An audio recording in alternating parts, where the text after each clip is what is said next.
조용히 하고 뒤로 돌아. 제발 이러지 마세요.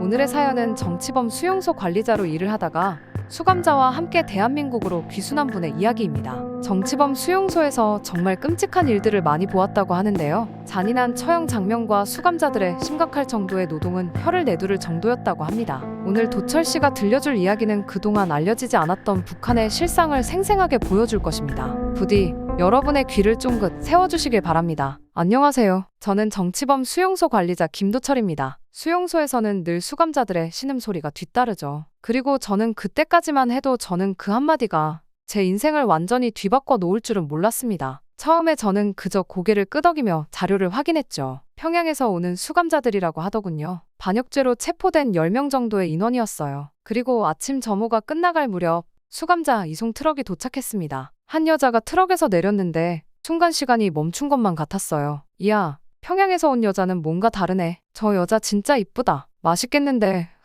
주변 관리자들의 휘파람 소리와 수군거림이 들렸어요. 여자를 향한 음흉한 시선들이 날카로운 칼날처럼 느껴졌습니다. 그 순간 여자가 고개를 들었고 우리의 시선이 마주쳤습니다. 그때 온몸에 피가 얼어붙는 것 같았어요. 그녀는 제가 4년 전 평양에서 만났던 그 윤미라가 분명했거든요. 그러던 어느 날 미라가 갑자기 사라졌습니다. 평양음악대학에도 음악당에도 은행나무 아래에도 없었죠. 그렇게 4년이 흘렀고 지금 미라는 반역죄로 체포된 수감자가 되어 제 앞에 서 있었어요. 무슨 일이 있었던 걸까요? 왜 하필 이곳에 이런 모습으로 다시 만나야 했을까요? 어이, 도철 동무, 뭐하나? 정신을 차려보니 박정훈이 어깨를 툭툭 치고 있었습니다. 주변 관리자들은 이미 수감자들을 배치하기 시작했어요. 저도 재빨리 서류를 들고 움직였죠. 하지만 눈은 자꾸만 미라를 찾고 있었습니다. 저 여자, 내가 먼저 맛볼 거야. 넌 보지 마. 야, 순서는 직급순이야. 직급순. 동료들의 저속한 농담이 귓가를 스쳤어요. 속에서 무언가가 뒤틀리는 것 같았습니다. 그들의 시선은 마치 먹잇감을 노리는 것처럼 날카로웠죠. 미라는 그런 소리를 들으며 고개를 숙인 채 줄을 서 있었어요. 그 모습이 너무나도 낯설었습니다. 그런 미라를 보며 그녀가 괜찮길 바라는 것 말고는 제가 할 수 있는 것은 없었죠. 그렇게 미라가 오고 난 뒤 이틀째 밤에 저는 이상한 광경을 목격했습니다. 여성 수감동 순찰을 돌던 중 저 복도 끝에서 희미한 발소리가 들렸죠. 그리고 강철민 과장이 미라의 방에서 나오는 모습이 보였습니다. 바지 벨트를 매만지며 걸어가는 뒷모습에 순간 등줄기가 서늘해졌지만 그때는 그저 의아한 마음만 들었죠. 그리고 새벽 5시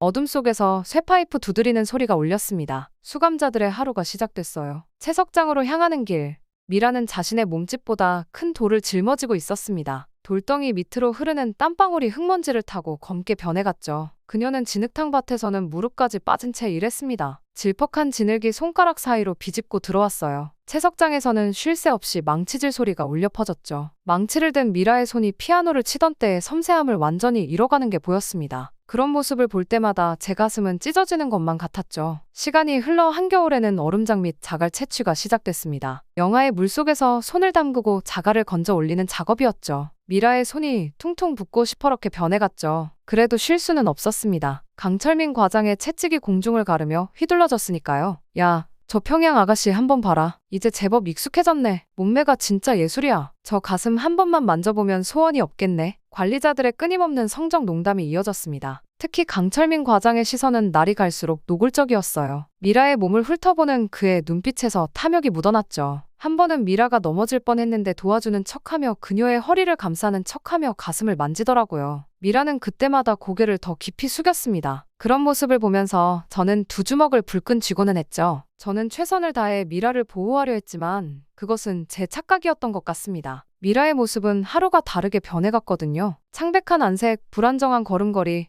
멍한 눈빛, 아침마다 구토를 하고 자주 어지러워했어요. 밤이면 여성 수감동에서 흐느낌이 들려왔죠. 특히 미라의 울음소리는 달빛처럼 차갑고 서럽게 퍼져나갔습니다. 도철 동무, 저 괜찮아요. 작업장에서 미라가 쓰러질 때마다 그녀의 입에서 나온 말은 늘 똑같았어요. 하지만 그 목소리에는 깊은 절망이 서려 있었습니다. 제가 해줄 수 있는 것은 그저 약을 건네고 여분의 식량을 전달하는 것밖에 할 수 없었죠. 그때마다 무력감이 밀려오더군요. 그런데 시간이 갈수록 저는 이상한 점들을 발견하기 시작했습니다. 다른 여성 수감자들의 눈빛이 이상했거든요. 미라를 볼 때마다 깊은 동정이 서려 있었죠. 어느 날 우연히 들은 그들의 대화가 가슴을 쳤습니다. 들었어? 저 여자 첫날부터 쉿 조용히 해. 누가 들을라. 그러던 어느 날 저는 충격적인 장면을 목격하고 말았습니다. 어두운 밤 야간 순찰을 돌던 중이었어요. 미라의 방 쪽에서 이상한 소리가 들리더군요. 제발, 소리가 이상했어요. 힘겨워 보이는 것 같기도 하고 슬퍼 보이기도 한 소리였죠. 저는 곧장 그 방 앞으로 가 조심히 안을 들여다보았습니다. 그리고 그 안에는 강철민 과장 밑에 깔린 미라가 보였어요. 그녀는 옷이 다 벗겨진 채였고 수감복으로 손발이 묶인 채 눈물을 흘리고 있었고 강철민 과장은 그런 미라에게 키스하며 그녀의 뽀얀 가슴을 만지고 있더군요. 순간 너무 화가 나 당장이라도 안으로 들어가고 싶었지만 그럴 수가 없었습니다. 지금 들어가면 미라가 더욱더 힘들어할 것만 같았거든요. 조용히 하고 뒤로 돌아. 강철민 과장이 강압적인 목소리로 그녀에게 이야기하자 그녀는 눈물을 흘리며 손발이 묶인 채 애써 몸을 뒤집었습니다. 그 모습을 보면서 저는 눈물을 참을 수가 없었습니다. 그렇게 앞에서 그녀가 강철민 과장에게 당하는 소리를 들으며 저는 점점 분노가 차오르는 것을 느꼈습니다. 아름답고 소중한 그녀가 이런 짓을 당하고 있었다니. 주먹을 너무 꽉 쥐어 손에서 피가 나고 있었죠. 그리고 그들의 소리가 더욱더 절정을 향해 갈 때쯤 저는 소리를 질렀습니다. 거기 누구야? 이리로 안 와? 하면서 급박한 상황이 연출된 것처럼 난리를 피우면서 일부러 방 앞을 빠르게 뛰어갔죠. 그러자 몇 분 뒤 강철민 과장이 미라의 방에서 단추를 잘못 잠근 채로 급히 뛰어나왔습니다. 강도철, 무슨 일인가? 그는 위험 있어 보이려는 척저에게 낮은 목소리로 이야기하더군요. 방금 분명 탈옥을 시도하고 있는 사람을 보았는데 제가 잘못 본 것 같습니다. 죄송합니다. 혹시 과장님 어디 다녀오시는 길입니까? 저는 아무렇지 않은 척 과장에게 물었어요. 그러자 과장은 헛기침을 하더군요. 요즘 수용소 분위기가 좋지 않아 나도 순찰을 돌고 있었네. 애썼어. 가보게. 그는 위험 있어 보이려는 척했지만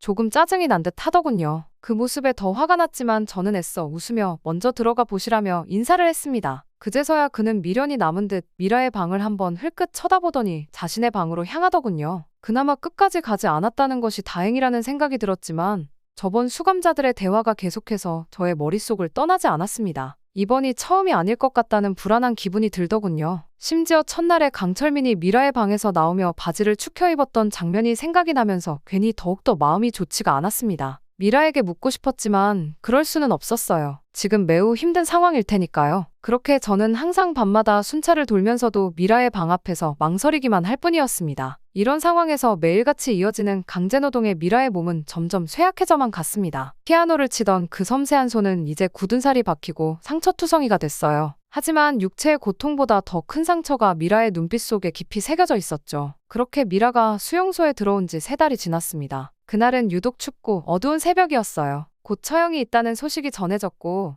이른 새벽부터 수감자들이 운동장으로 불려나왔습니다. 진눈깨비가 차갑게 내리기 시작했죠. 저는 여성 수감자들이 서 있는 구역 근처에 자리 잡았어요. 미라가 걱정됐기 때문이었습니다. 그동안 미라의 상태는 점점 더 나빠져만 갔거든요. 구토와 어지럼증이 더 심해졌고 안색은 창백하기만 했죠. 그리고 그때였습니다. 처형장으로 한 여자가 끌려 나왔어요. 아니, 정확히는 질질 끌려 나왔습니다. 걸을 수조차 없었던 거죠. 아기가 나오려는지 진통으로 인해 온몸을 비틀며 바닥을 기어가는 여자의 모습이 진눈깨비 속에서 흐릿하게 보였어요. 만삭의 배를 부둥켜 안은 채 시커먼 진흙 위를 기어가며 그녀는 신음을 삼키고 있었습니다. 개머리판이 그녀의 등을 내리쳤지만 일어설 수 없었어요. 다만 본능적으로 배를 감싸 안으며 몸을 웅크렸을 뿐입니다. 23. 제 동생과 같은 나이의 그녀는 수용소에서 2달 전부터 소문이 돌았던 그 임산부였어요. 선고문이 울려 퍼졌습니다. 반동분자 김영희, 사상적 전향 거부와 도주 시도. 그 소리가 메아리치는 동안에도 그녀는 고통으로 바닥을 뒹굴고 있었어요. 진통이 더욱 거세졌는지 허리를 뒤틀며 비명을 질렀습니다. 단추가 떨어져 나간 수감복 사이로 드러난 만삭의 배가 꿈틀거렸어요. 양수가 터져 다리 사이로 흘러내렸고 진통으로 그녀의 온몸이 경련했습니다. 강철민 과장의 싸늘한 명령에 따라 2 관리자가 달려들어 진통으로 몸부림치는 여자의 다리를 강제로 모아 묶었습니다. 아이가 나오지 못하게 말이죠. 그 모습은 정말 끔찍하더군요. 벌써 골반이 벌어지고 아이가 밑으로 내려오고 있는 것 같았는데 말이에요. 여자는 진흙 속에서 필사적으로 몸을 비틀었지만 소용없었습니다. 그들은 두꺼운 밧줄이 살을 파고들었고 아이가 나오지 못하도록 다리를 일부러 더욱 조여 묶었어요. 제발 아이만은 살려주세요. 진흙 속에서 몸부림치며 애원하는 그녀의 목소리가 처형장에 울렸습니다. 강철민 과장은 그런 그녀의 머리채를 거칠게 잡아 들어올렸어요. 반역자의 자식을 살려둘 것 같나? 그러더니 차가운 비웃음과 함께 그의 군화가 여자의 배를 거칠게 걷어찼습니다. 진흙 속에서 몸부림치는 그녀의 모습은 차마 눈뜨고 볼 수 없었어요. 밧줄은 더욱 깊이 살을 파고들었고 피가 흘렀습니다. 진눈깨비가 그 붉은 자국을 씻어내렸지만 곧 새로운 피가 배어나왔어요. 자연의 순리대로라면 아이는 태어났어야 했지만 굵은 밧줄은 그것을 허락하지 않았습니다. 진통이 올 때마다 여자는 고통으로 인해 진흙 속에서 뒹굴며 절규했고 잠시 고요해질 때면 배를 쓰다듬으며 미안하다는 말을 속삭였어요. 그러다 처형을 집행할 관리자가 총을 들고 나섰습니다. 그 순간 여자의 뱃속에서 강하게 태동이 일었어요. 마지막 생의 몸부림이었을까요? 여자는 진흙 속에서 마지막 힘을 다해 아이를 지키기 위해 배를 감쌌지만 결국 차가운 총성이 울리고 말았습니다. 붉은 피가 흰 눈과 섞여 분홍빛으로 번져갔어요. 하지만 끔찍한 건 그 다음이었습니다. 쓰러진 여자의 뱃속에서 아이가 여전히 꿈틀거리고 있었던 거죠. 강철민은 그 모습을 비웃듯 바라보다가 싸늘하게 식어버린 그녀의 몸을 군화로 짓밟기 시작했습니다. 하지만 아직 그녀는 죽지 않은 듯 힘겹게 강철민의 다리를 피를 흘리면서도 잡더군요. 아이를 지키기 위한 마지막 몸부림 같았습니다. 그러자 강철민은 그녀의 머리에 총을 한 발 더 쏘았어요. 결국 그녀의 목숨은 완전히 끊어졌고 배의 태동도 멈췄습니다. 그 모습을 보며 결국 수감자들 사이에서 흐느낌이 터져 나왔습니다. 누군가는 저걸 어떻게 하며 말을 잇지 못했고 다른 이들은 주저앉아 어깨를 떨었어요. 한 할머니는 야만인들 하고 중얼거리다 입을 다물었습니다. 그들의 울음소리가 진눈깨비 내리는 하늘로 묻혀갔어요. 저는 그 자리에 그저 못 박힌 듯 서 있었습니다. 방금 전까지 제가 본 것이 현실이라고 믿을 수 없었어요. 수많은 처형을 봐왔지만 이건 달랐습니다. 인간이 인간에게 할 수 있는 일이 아니었어요. 속에서 천천히 역겨움이 올라왔고 손끝이 덜덜 떨리기 시작했습니다. 그때 저는 문득 미라를 바라보게 됐어요. 그녀의 눈빛이 달랐습니다. 단순한 공포나 혐오감이 아닌 더 깊은 무언가가 서려 있었어요. 마치 자신의 미래를 보는 듯한 그런 절망적인 눈빛이었죠. 여성 수감자들 사이에서 미라는 유독 창백한 얼굴로 서 있었습니다. 두 손으로 자신의 배를 부둥켜 안은 채 공포에 질린 눈으로 처형장을 바라보고 있었어요. 그녀의 눈동자는 마치 얼음처럼 차갑게 얼어붙어 있었죠. 그러다 갑자기 미라가 토악질을 하며 쓰러졌습니다. 달려가 부축하는 동안 저는 그녀의 몸이 심하게 떨리는 것을 느낄 수 있었어요. 했습니다. 단순히 처형 장면을 목격한 충격만은 아닌 것 같았어요. 미라의 달라진 모습, 구토와 어지럼증, 그리고 지금의 극단적인 반응까지 뭔가 이상했죠. 저는 미라를 부축해 여성 수감동으로 돌아왔습니다. 그녀의 몸은 얼음장처럼 차가웠고 걸을 때마다 무너질 듯 비틀거렸습니다. 단순한 충격이라고 하기엔 너무 이상했어요. 여성 수감동 반장이 불안한 눈빛으로 저에게 다가왔습니다. 마치 오래전부터 이런 날이 올 것을 알고 있었다는 듯한 표정이었죠. 저는 인사를 하고 미라를 가장 구석진 빈 감방으로 데려갔습니다. 쥐들이 드나든 흔적이 있는 작은 공간이었어요. 녹슨 철창 사이로 찬바람이 새어들어왔고 구석에 놓인 낡은 양동이에서는 퀴퀴한 냄새가 풍겼습니다. 미라는 여전히 토악질을 하고 있었어요. 회색 담요 하나를 덮은 채 벽에 기대앉은 그녀의 모습이 처절해 보였죠. 그렇게 긴 침묵이 이어졌습니다. 복도 끝에서 들려오는 물방울 떨어지는 소리만이 정적을 깨고 있었어요. 미라는 한동안 창백한 얼굴로 바닥만 바라보며 떨고 있었습니다. 그러다 떨리는 목소리로 한마디를 내뱉었죠. 나도 곧 저렇게 될 거예요. 그 순간 제 심장이 멈춘 것 같았습니다. 귓가에서 이명이 울렸고 시야가 흐려졌어요. 미라의 말뜻을 이해하는데 시간이 걸렸습니다. 아니, 이해하고 싶지 않았던 걸지도 모르죠. 미라는 떨리는 손으로 자신의 배를 감싸주며 그날의 일을 이야기했습니다. 수용소에 도착한 지 이틀 만에 당한 성폭행, 그리고 이미 2달이 되어가는 임신, 그리고 마침내 강철민 과장의 이름이 나오는 순간 그녀는 더 이상 말을 잇지 못하고 흐느꼈어요. 그녀의 눈물이 회색 담요 위로 떨어져 어두운 얼룩을 만들었습니다. 순간 저의 세상이 무너져 내렸습니다. 그동안 제가 얼마나 어리석었는지, 얼마나 무력했는지를 한순간에 깨달았죠. 미라를 지키고 있다고 자부하면서 정작 가장 중요한 것을 지키지 못했던 겁니다. 점점 더 저에게 분노가 치밀어 올랐어요. 눈앞에 강철민의 얼굴이 아른거렸습니다. 그날 밤 복도에서 마주친 그의 모습, 그 이후의 의미심장한 미소들,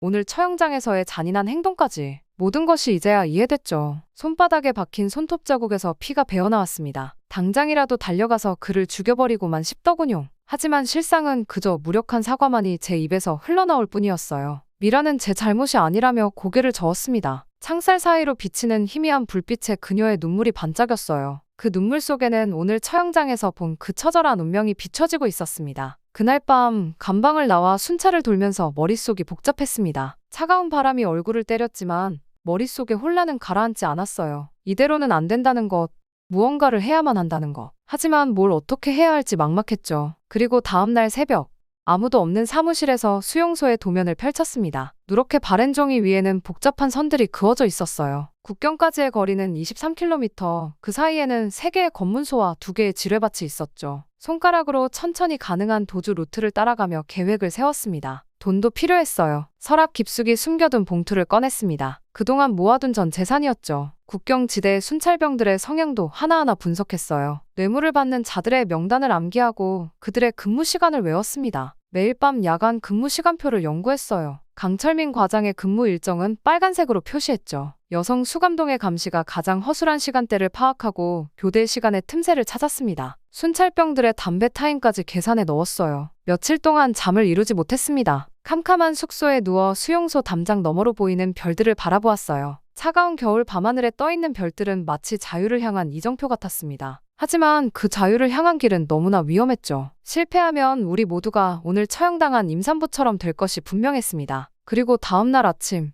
미라의 상태를 확인하러 갔습니다. 창백한 안색은 여전했지만 눈빛만은 조금 달라져 있었어요. 마치 체념과 결단이 뒤섞인 듯한 눈빛이었죠. 보름달이 뜨면 시작하자는 저희 말에 그녀는 묵묵히 고개를 끄덕였습니다. 이제 돌이킬 수 없는 결단을 내린 겁니다. 목숨을 걸어야 하는 도박이었죠. 하지만 이미 미라의 목숨은 시한부였어요. 수용소에 머무른다면 그녀는 처형당한 임산부와 같은 운명을 맞이하게 될 테니까요. 그녀의 뱃속에서 자라나는 작은 생명까지도 말이에요. 탈출 계획을 세우면서도 손이 떨렸습니다. 도면을 그리다 보면 연필이 종이를 찢어버리기도 했어요. 한 번도 해본 적 없는 일이었고 실수는 용납되지 않았죠. 하지만 이제는 후회할 시간조차 없었습니다. 시계 초침 소리가 우리의 남은 시간을 재촉하고 있었으니까요. 어둠이 내리자 저는 마지막으로 계획을 점검했습니다. 달빛에 비친 도면을 손가락으로 더듬으며 모든 경로를 다시 확인했어요. 국경까지의 도주 루트, 필요한 자금, 협조자들의 배치, 모든 것이 완벽해야 했습니다. 단 하나의 실수, 단 한 번의 헛디딤이 우리 모두의 죽음으로 이어질 수 있었으니까요. 그리고 마침내 보름달이 떴습니다. 순찰 근무를 자청했던 그날 밤,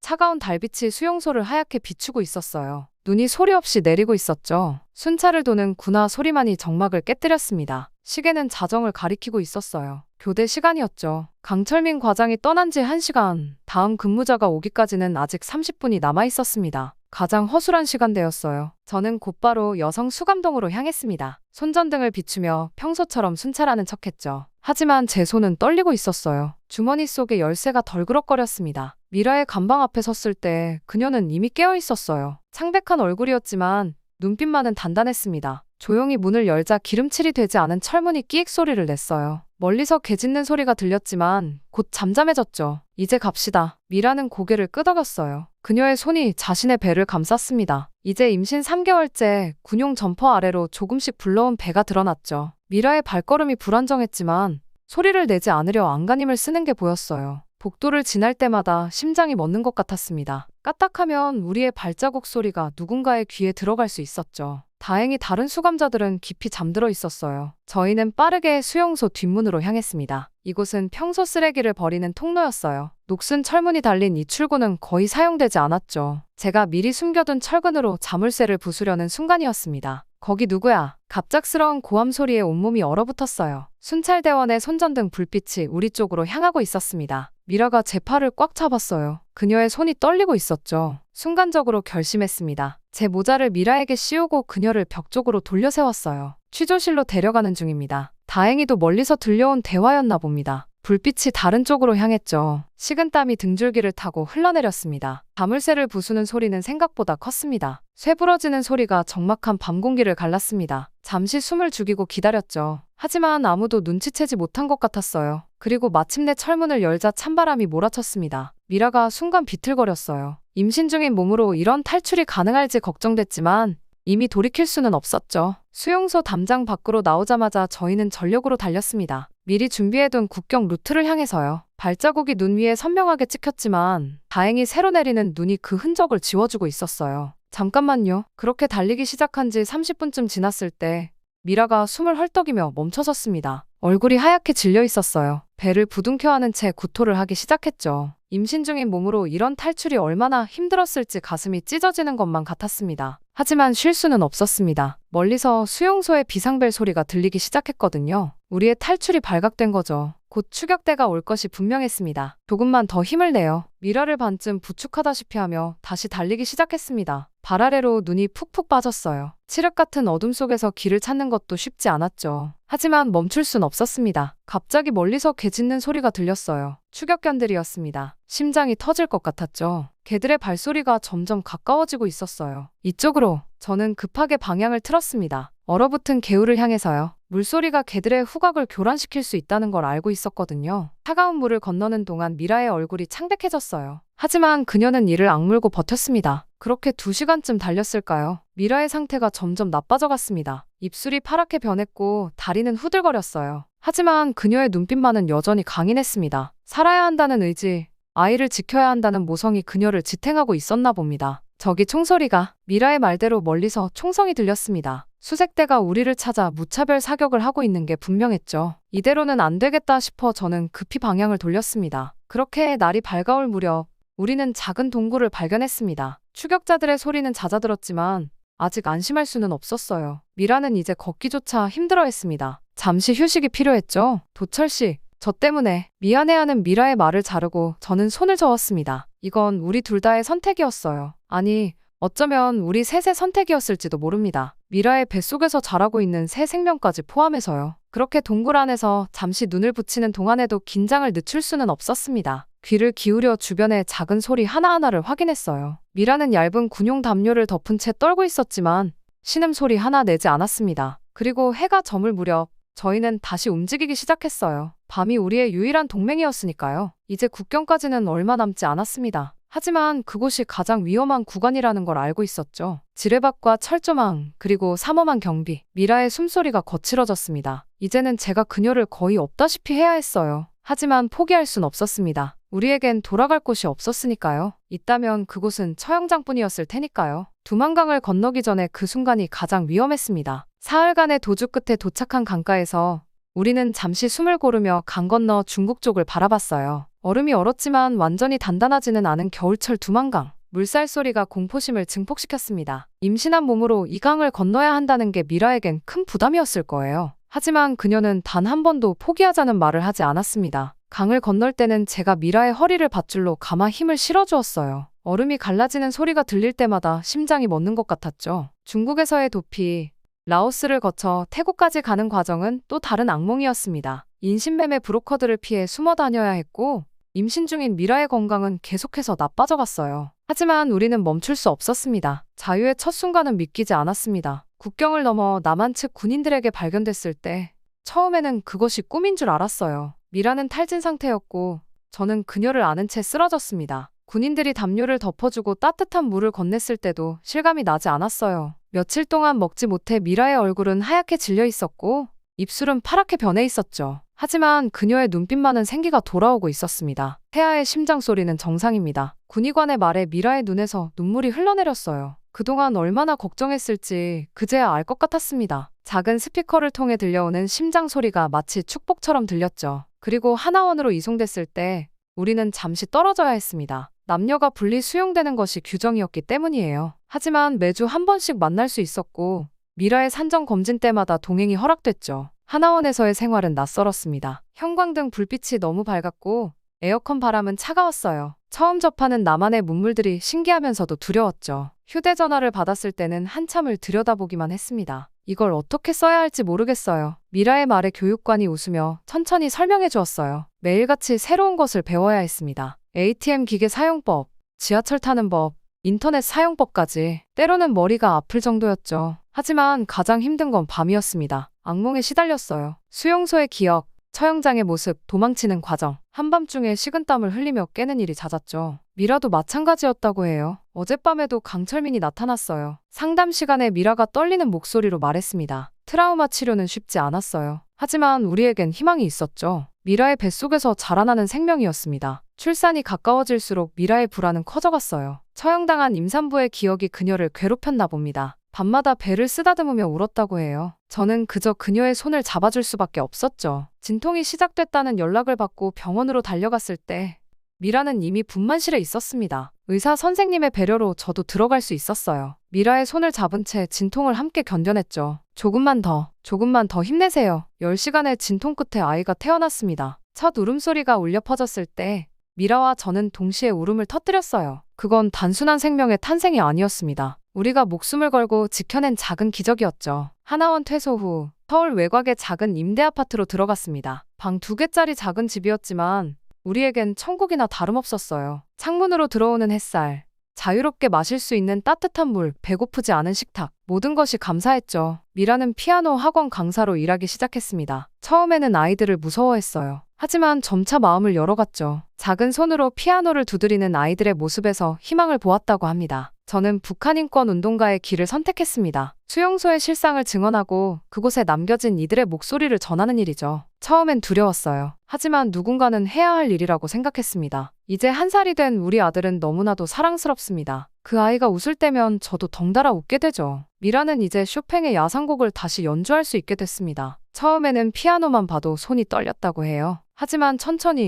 아주 천천히 다시 건반을 두드리기 시작했죠. 아들이 잠든 밤 그녀의 연주가 집안에 울려 퍼질 때면 가슴이 먹먹해집니다. 트라우마는 여전합니다. 갑자기 찾아오는 불안감, 한밤중의 악몽, 큰 소리만 들어도 놀라는 증상, 완전히 치유되기까지는 오랜 시간이 걸릴 거예요. 하지만 우리에겐 서로가 있습니다. 도철 씨, 우리 이제 정말 자유인이 된 걸까요? 창가에 서서 달을 바라보며 미라가 물었습니다. 그녀의 품에 안긴 아들은 평화롭게 잠들어 있었어요. 저는 대답 대신 그녀의 손을 잡았습니다. 따뜻했죠. 이제는 더 이상 차갑지 않은 그 손이 자유란 무엇일까요? 어쩌면 그건 단순히 물리적인 구속에서 벗어나는 것만은 아닐 겁니다. 과거의 고통에서 벗어나 새로운 꿈을 꿀 수 있는 것, 사랑하는 이들과 함께 미래를 계획할 수 있는 것, 그것이 진정한 자유가 아닐까요? 오늘도 우리는 조금씩 나아갑니다. 하나원에서 배운 지하철 노선도를 보며 여행을 계획하고 작은 아파트 거실에 꽃을 놓아두는 일상적인 행복들, 이 모든 것들이 우리가 목숨을 걸고 지켜낸 자유의 열매입니다. 밤이면 가끔 미라가 악몽에서 깹니다. 그럴 때면 저는 그녀를 안아줍니다. 그리고 말해요. 이제 다 괜찮다고, 우리는 이제 안전하다고. 미라는 조용히 울다가 다시 잠이 듭니다. 그리고 아침이 되면 우리는 또다시 새로운 하루를 시작합니다. 이것이 우리가 선택한 자유입니다. 때론 두렵고 때론 힘들지만 그래도 후회하지 않는 선택. 우리는 이제 진정한 봄을 살아가고 있습니다. 오늘도 연설탄상에서 내려오며 저는 깊은 숨을 내쉬었습니다. 벌써 7번째 북한인권 증언이네요. 이제는 떨리지 않아요. 청중들의 붉어진 눈시울을 보니 제 이야기가 또 한 번 그들의 가슴에 닿은 모양입니다. 객석 맨 뒷자리에서 미라와 우리 아들 준호가 저를 바라보고 있었어요. 준호는 엄마 품에 안겨 졸다가 박수 소리에 깨어난 눈을 비비고 있었죠. 미라를 바라보니 수용소에서 처음 마주쳤던 그때가 떠올랐습니다. 공포에 질려있던 그 눈빛은 이제 찾아볼 수 없네요. 내려와 아들을 번쭉 들어올리며 제 가슴이 벅차올랐어요. 눈가에는 아직 강연 때의 울컥했던 감정이 남아있었죠. 이제 엄마 차례네. 시계를 보며 말했습니다. 오늘은 특별한 날이에요. 제 증언회가 끝난 후 미라의 피아노 연주회가 이어질 예정이었거든요. 객석이 다시 어두워졌어요. 저는 아들 준호와 함께 첫 줄에 앉았습니다. 무대 조명이 켜지고 미라가 검은 드레스를 입고 등장했죠. 청중들의 박수 소리가 울려 퍼졌어요. 제 가슴이 쿵쾅거렸습니다. 미라의 손가락이 건반 위로 내려앉았어요. 쇼팽의 야상곡이 울려 퍼지기 시작했습니다. 4년 전 평양음악대학에서 처음 연주했다가 체포되었던 그 곡이죠. 하지만 이제는 달라요. 그녀의 연주에는 자유가 실려 있었습니다. 무대 위에 미라를 바라보며 눈시울이 뜨거워졌어요. 수용소에서 그토록 고통받던 미라가 이제는 당당히 무대에 서서 연주하고 있네요. 준호는 제 무릎에 앉아 엄마의 연주를 들으며 스르르 잠이 들었습니다. 야상곡의 마지막 음이 홀을 가득 채웠어요. 잠시 정적이 흐르고 우레와 같은 박수가 터져나왔습니다. 미라는 일어나 관객들에게 인사했죠. 그녀의 눈에서 흐르는 눈물이 반짝였어요. 이번엔 기쁨의 눈물이었습니다. 공연이 끝나고 로비에서 팬들과 인사를 나누는 동안 전 잠든 준호를 안고 미라를 기다렸어요. 창밖으로 보이는 서울의 밤거리가 반짝였습니다. 평양에서도 수용소에서도 볼 수 없었던 자유로운 불빛이었죠. 수고했어요. 미라에게 건넨 꽃다발에는 작은 카드를 꽂아두었습니다. 당신은 나의 자유입니다. 미라는 카드를 읽고 환하게 웃었어요. 제 손을 꼭 잡더군요. 밤거리를 걸으며 집으로 향했습니다. 준호는 여전히 제 품에서 곤히 잠들어 있었어요. 미라는 제 팔짱을 끼고 걸으며 하늘을 올려다봤죠. 별들이 유난히 반짝이는 밤이었습니다. 우리가 꿈꾸던 그 자유, 이제 정말 찾은 것 같아요. 미라의 말에 고개를 끄덕였어요. 이제 더 이상 두려워할 것도 숨길 것도 없다는 걸 알았습니다. 진정한 자유와 사랑을 찾은 우리의 발걸음은 서울의 밤거리를 따라 계속해서 이어져 갔어요. 밤하늘의 별들은 마치 축복하듯 우리 위에서 빛나고 있었습니다. 수용소의 어둠을 뚫고 나온 우리의 사랑은 이제 그 어떤 빛보다도 강하게 빛나고 있었죠.